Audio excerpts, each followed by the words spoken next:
Good evening everyone.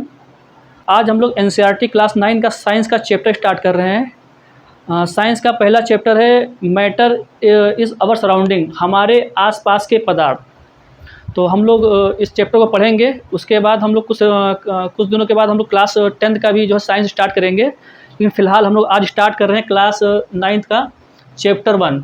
Chapter का नाम है matter is our surrounding. What is matter. सबसे पहले हम जानेंगे मैटर होता है क्या है। तो हम लोग अपने जनरल लाइफ में देखते हैं कि आसपास हमारे पास जो भी चीज़ें यहाँ पे हमें दिखती हैं वो सब हम लोग उसे मैटर बोल सकते हैं। जनरल लाइफ में हमें इन्वायरमेंट में जो भी चीज़ें हमें दिखती हैं वो सब क्या होती हैं, वो मैटर होती हैं। जैसे कि मेरे पास एक मार्कर है, तो ये क्या है, ये एक मैटर है। ये कोई हमारे पास हमारे जो कमरे में जो है कोई चेयर या हो मेज़ रखी होती है, उसे भी हम मैटर बोलते हैं। बाहर जो ट्री लगे हैं, ठीक है, या किसी भी प्रकार की जो भी मतलब जो भी वस्तु होती हैं हम उसे मैटर ही बोलते हैं।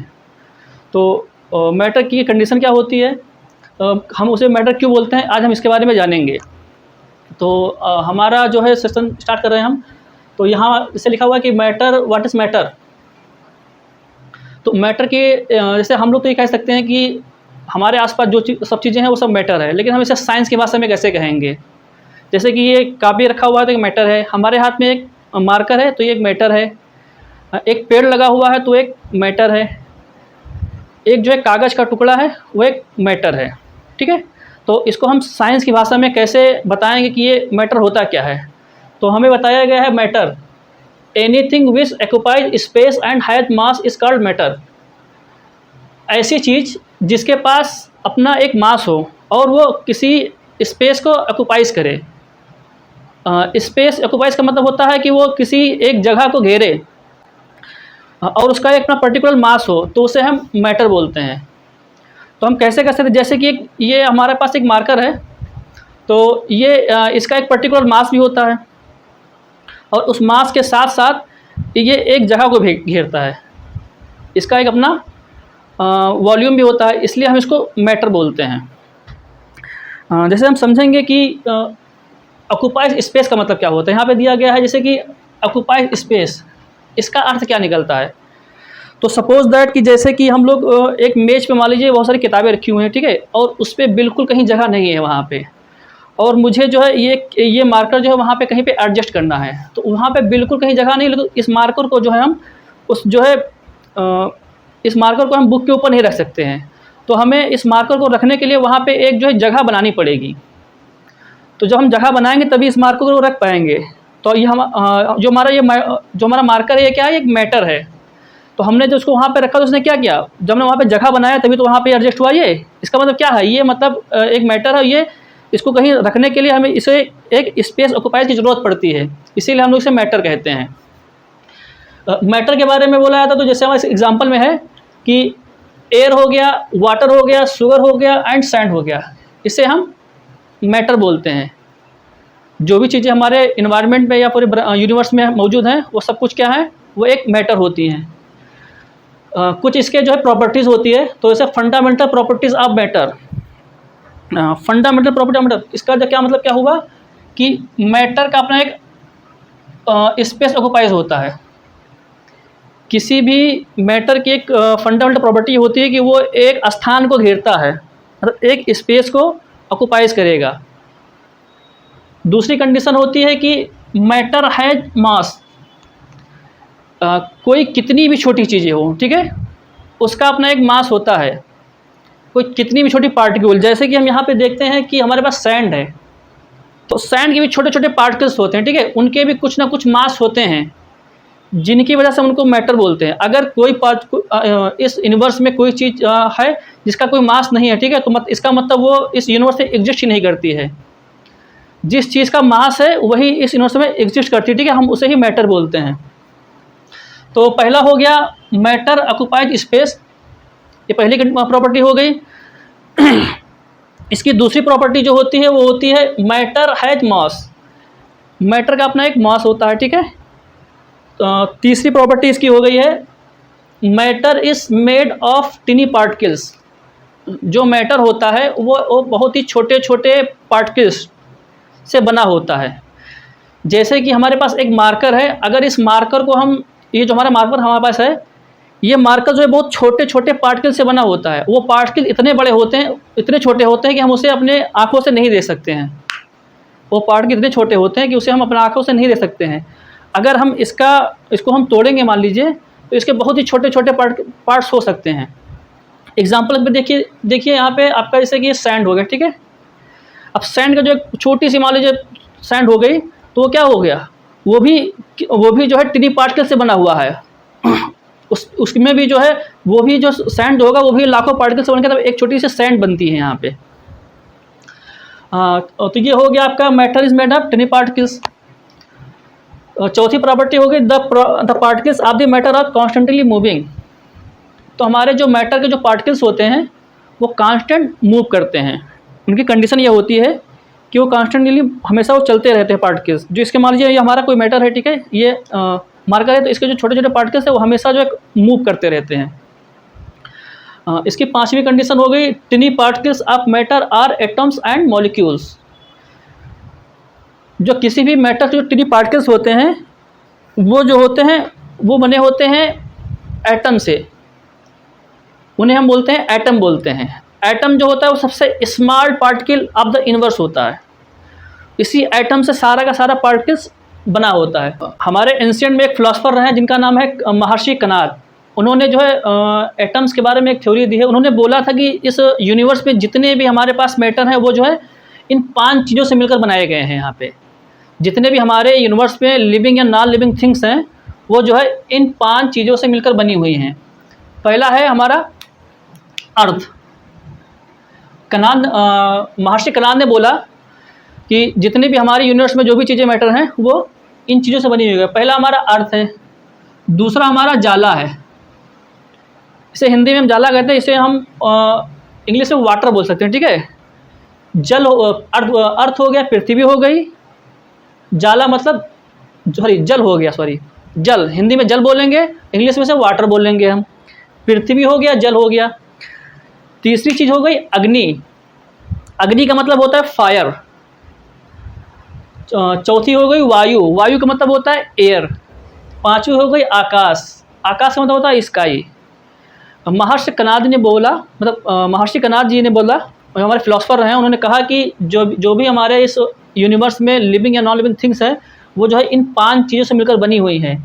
अर्थ, जल, अग्नि, वायु एंड आकाश, जिसे हम बोलते हैं earth, water, fire, air and sky. इन्होंने एक थ्योरी दी थी।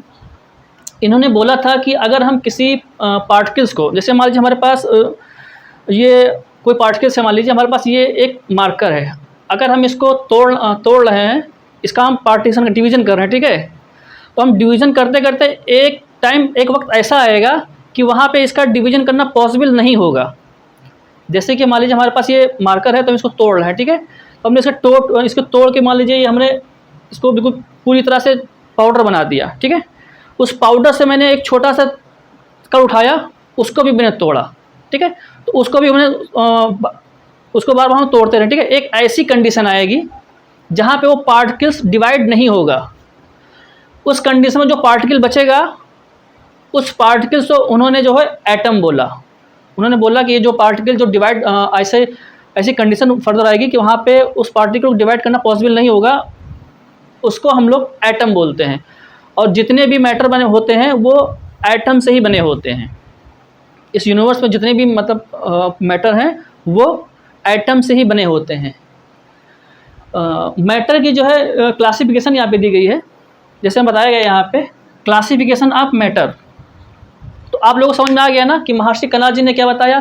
महर्षि कनाद जी ने बताया कि जो है जितने भी लिविंग या नॉन लिविंग थिंग्स हैं वो इन 5 चीज़ों से मिलकर बनी हुई है। जैसे हम अर्थ बोलते हैं, जल बोलते हैं, अग्नि बोलते हैं, वायु बोलते हैं और आकाश बोलते हैं।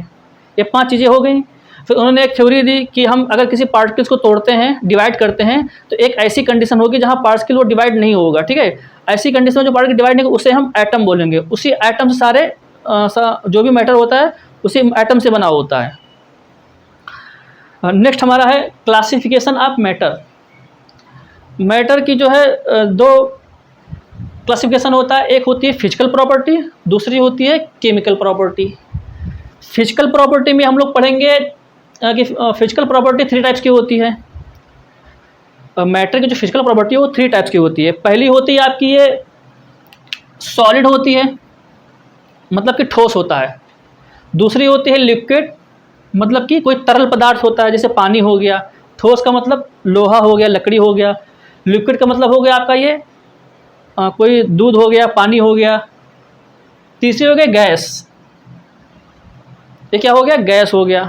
जैसे जो भी हमारे वायुमंडल में गैसें हैं, हाइड्रोजन, नाइट्रोजन, ऑक्सीजन। उन्होंने बताया कि मैटर की जो है फिजिकल 3 प्रॉपर्टी होती हैं। ये सॉलिड होता है, लिक्विड होता है और गैस होता है।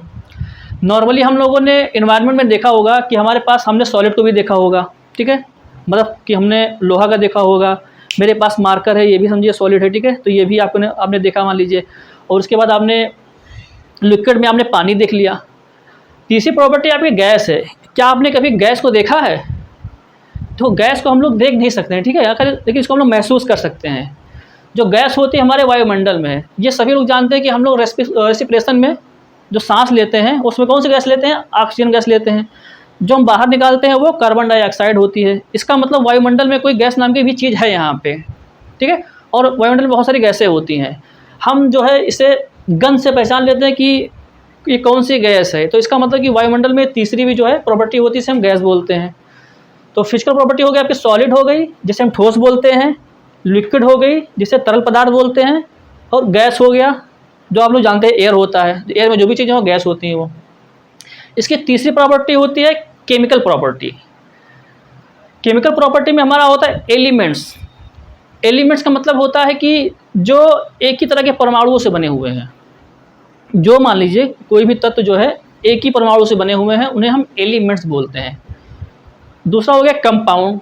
कंपाउंड का मतलब होता है कि जब दो या दो से ज़्यादा एलिमेंट मिलते हैं तो उसे हम कंपाउंड बोलते हैं। वहाँ पे मतलब 2 तरह के एलिमेंट मिल जाए, मतलब हाइड्रोजन मिल जाए और ऑक्सीजन मिल जाए। एलिमेंट का मतलब हो गया जैसे एल्युमिनियम हो गया, ठीक है, फेरस हो गया, लोहा हो गया, ये सब क्या हो गया, एलिमेंट हो गया यहाँ पे। कंपाउंड में क्या होगा, जैसे H2O, इसमें जो है हाइड्रोजन और ऑक्सीजन का ही मिक्सचर है, ठीक है, तो इसे हम कंपाउंड बोलते हैं। मिक्सचर हो गया यहाँ पे, जब यहाँ पे तीनों चीज़ें ठोस द्रव गैस से मिलती हैं तो इसे मिक्सचर बोलते हैं यहाँ पे, ठीक है। तो समझ में आ गया सब कुछ आप लोग को। हम आगे देखते हैं, हमारा जो है स्टार्टिंग में है, फिर उसके बाद स्टेट ऑफ मैटर। हमने पढ़ा कि मैटर में क्या होता है, ठीक है, उसके हमने क्लासिफिकेशन किए। मैटर क्लासिफिकेशन में एक फिजिकल प्रॉपर्टी होती है, दूसरी आपकी केमिकल प्रॉपर्टी होती है। फिजिकल में मैंने पढ़ा कि ये फिजिकल 3 टाइप का होता है। एक आपका हो गया सॉलिड, मतलब ठोस हो गया। लिक्विड मतलब तरल पदार्थ हो गया। गैस मतलब वायु हो गई, एयर हो गई। तीसरा हमने पढ़ा, सेकंड टाइप का पढ़ा हमने केमिकल प्रॉपर्टी। केमिकल प्रॉपर्टी में हम लोगों ने पढ़ा कि ये जो है एलिमेंट्स होता है, कंपाउंड होता है एंड मिक्सचर होता है। फिर आगे हम लोग पढ़ेंगे states of matter. States of matter को तो इसकी फिजिकल प्रॉपर्टी में इसके 3 स्टेट होते हैं। एक आपका सॉलिड होता है, दूसरा लिक्विड होता है, तीसरा गैस होता है। तो इसके हमें यहाँ पे कुछ इसके गुण दिए गए हैं। सॉलिड के कैरेक्टरिस्टिक क्या होते हैं, ठीक है, लिक्विड के क्या होते हैं और गैसेस के क्या होते हैं। तो हम बात करेंगे सॉलिड की। तो सॉलिड स्टेट में जो होता है, जो इनके पार्टिकल्स होते हैं, इनके बीच स्ट्रॉन्ग मॉलिक्यूलर फोर्स होता है। जो सॉलिड होता है, इनके बीच जो पार्टिकल्स होते हैं, जो एटम्स होते हैं, इनके बीच स्ट्रॉन्ग मॉलिक्यूलर फोर्स होता है, तभी इन्हें हम ठोस कहते हैं। मतलब कि ये बहुत तेज़ी के साथ अपने आप को जोड़े रहते हैं एक दूसरे को। जो इनके मॉलिक्यूल, जो इनके पार्टिकल्स होते हैं, जो इनके एटम्स होते हैं, एक दूसरे को स्ट्रॉन्ग मॉलिक्यूलर फोर्स के साथ अट्रैक्ट होते हैं एक दूसरे से आपस में। जैसे कि एग्जांपल देखेंगे कि मान लीजिए हमारे पास 2 चीज़ें हैं। एक हो गई मेरे पास आयरन हो गया, एक आयरन की बॉल हो गई, दूसरा हो गया चॉक हो गया। चॉक जिसे हम लोग लिखते हैं, ब्लैक बोर्ड पे लिखते हैं, वो चॉक हो गया। अगर हम दोनों चीज़ें क्या हैं, दोनों चीज़ें आपको सॉलिड है, दोनों चीज़ें सॉलिड हैं। तो अगर हम आयरन को जो है एक हथौड़े से अगर पीटते हैं और उसके बाद चाक को हथौड़े से पीटते हैं, तो हम लोग देखते हैं कि जब हम लोग आयरन पे पीटते हैं तो उस पर ज़्यादा इफेक्ट नहीं पड़ता है। जो आयरन की जो बॉल होती है, जब हम लोग उसको हथौड़े से पीटते हैं तो उस पर ज़्यादा इफेक्ट नहीं पड़ता है। दूसरी तरफ हम लोग देखते हैं चाक जो है वो भी एक सॉलिड ही है, चाक भी सॉलिड होता है ना, क्योंकि उसका भी एक शेप होता है, डिफरेंट मतलब डिफरेंट शेप होता है ना उसका, वो एक स्पेस को ऑक्यूपाई करता है।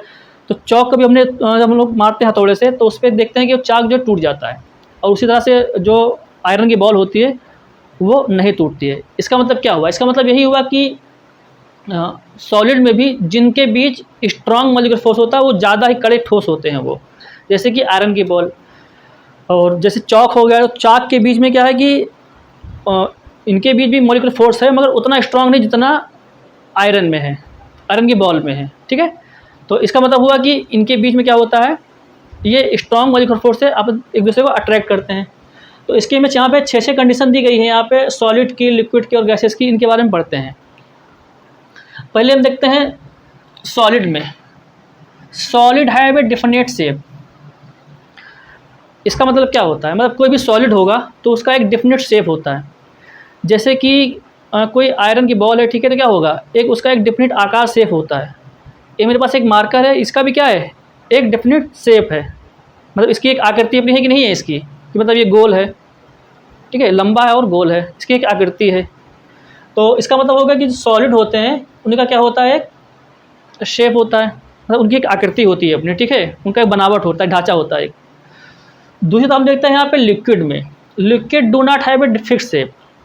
लिक्विड का अपना कोई फिक्स शेप नहीं होता है, लिक्विड का कोई अपना फिक्स शेप नहीं होता है। हम उसको जैसे जहाँ रखेंगे वो दूसरे शेप में चेंज हो जाएगा। जैसे कि अगर मान लीजिए हम एक बोतल में पानी भर लें तो पानी का शेप कैसा दिखेगा, पानी का शेप अलग दिखेगा। उसी पानी को अगर किसी बर्तन में डाल देते हैं, ठीक है, तो पानी फैल जाएगा, तो उसका शेप चेंज हो जाएगा। उसी पानी को अगर ज़मीन में फेंक देते हैं तो क्या होता है, वो पानी ज़मीन पर ऐसा फैल जाता है। मतलब क्या होता है कि लिक्विड जो होता है उसका कोई अपना फिक्स शेप नहीं होता है, वो अपना शेप जो चेंज करता रहता है। तीसरा हो गया गैस। गैस का भी अपना कोई फिक्स शेप नहीं होता है। एयर में जो गैसें हैं उनका भी अपना कोई फिक्स शेप नहीं होता है। जैसे भी मान लीजिए हमारे पास सिलेंडर में कोई गैस भरा हुआ है, जो हम लोग खाने का एलपीजी सिलेंडर यूज़ करते हैं घर में, अगर उसको हम खोल देंगे तो क्या होगा, पहले तो वहाँ पे उस सिलेंडर में भरी हुई कंटेनर में वहाँ पे गैस भरी हुई है, जानते हैं ना, पहले तो गैस कंटेनर में भरी हुई है, अगर उसको हम खोल देते हैं तो क्या होता है, गैस उड़ जाती है सारी की सारी, मतलब उसका शेप चेंज हो जाता है।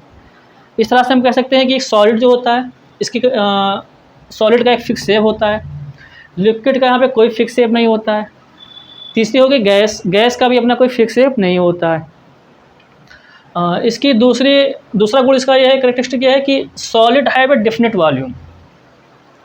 कोई भी सॉलिड होगा तो एक डिफरेंट उसका वॉल्यूम होगा, समझ आई, मतलब उसके वॉल्यूम को हम अगर मान लीजिए कोई सॉलिड है उसको हम तोड़ भी देंगे तभी उसका वॉल्यूम उतना ही होगा, ठीक है। ऐसे हमारा ये लिक्विड हो गया। Liquid occupied a fix volume. Occupy का मतलब ये इसका भी वॉल्यूम फिक्स होता है, मगर जैसे कि हमने इसको बर्तन में रखा, ठीक है, या फिर बोतल में रखा, तो इसका जैसे जहाँ पे जाएगा अपना वो वॉल्यूम ऑक्यूपाई कर लेगा अपने शेप में, मतलब अपने वॉल्यूम को मतलब इक्वल कर लेगा वो। तो मतलब ये सॉलिड का भी डिफरेंट सॉलिड है पे फिक्स वॉल्यूम होता है इसका, लिक्विड का भी फिक्स वॉल्यूम होता है, बस गैस का कोई फिक्स वॉल्यूम नहीं होता है। गैस जो होता है उसका कोई फिक्स वॉल्यूम नहीं होता है।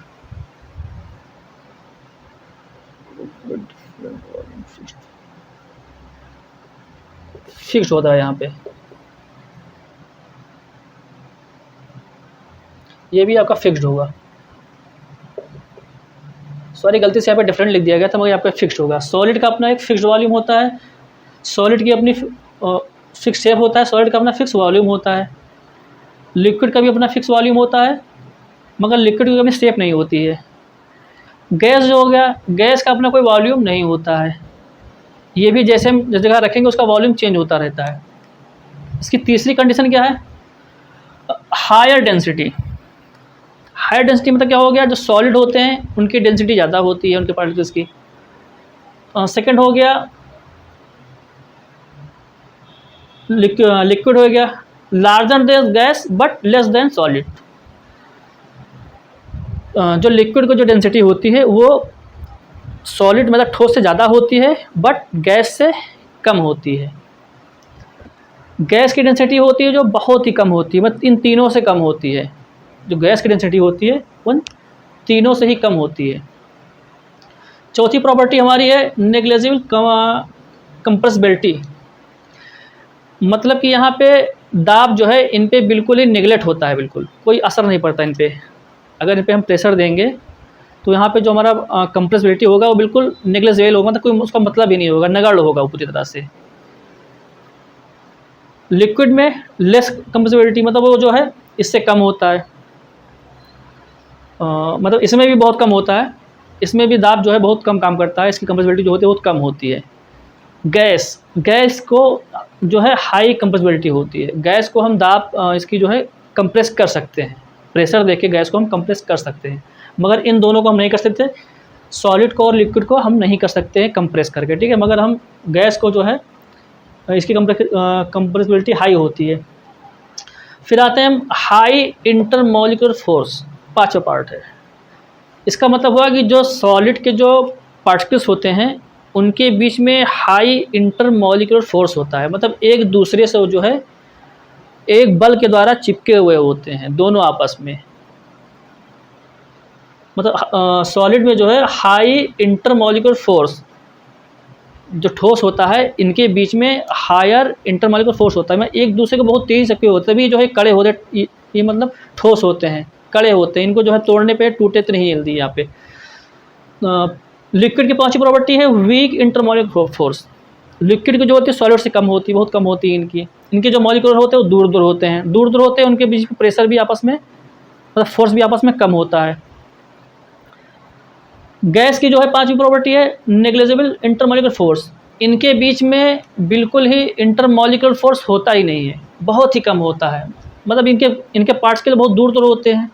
तो इसमें क्या है, इनके पार्टिकल बहुत पास पास होते हैं, सॉलिड के जो पार्टिकल्स होते हैं, एटम्स होते हैं, वो बहुत पास पास होते हैं, इस वजह से क्या होता है उनके बीच में इंटरेक्शन फोर्स ज़्यादा होता है। लिक्विड में क्या होता है, थोड़ा दूर दूर होते हैं, इसलिए यहाँ पे थोड़ा वीक होता है इंटरमॉलिक्यूलर फोर्स। गैस में बहुत दूर दूर होते हैं तो उनके बीच में बिल्कुल होता ही नहीं है, समझे नेग्लिजिबल है, यहाँ पे कोई इनका मान ही नहीं है।